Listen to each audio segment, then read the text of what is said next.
усмеа и долги аплаузи им испратија струмичани на малите уметници од музичкото училиште Боро Џони и нивните наставници.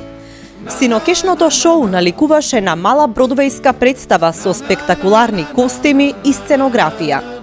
Се во идеја, но и реализација на вредниот колектив. Токму затоа на самиот крај од оваа прекрасна представа, директорката на музичкото училиште во име на училиштето го прими медалот од Европската асоциација на карневалски градови. Се надевам дека доправме до вас вечерва, се надевам дека ви изнудивме насмевки, ве натеравме на миг да сонувате и да верувате во невозможното, бидејќи тие три правила се важни за земјата на чудата на Алиса.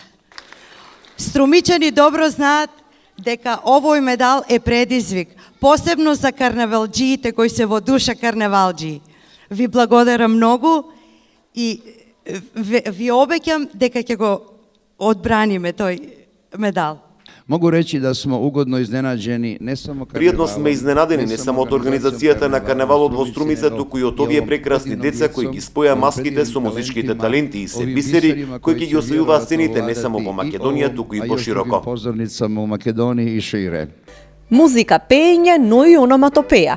Во духот на приказната за Алиса, учесниците барем за миг ја испомешаа реалноста и си играа со возможни и невозможни нешта, користејќи ја карневалската магија.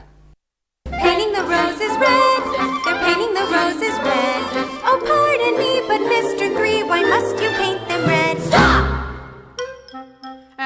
Вечерва таа ќе продолжи со големиот маскенбал во хотел Сириус, каде што ќе се изберат принцот и принцезата за главната карневалска вечер во сабота.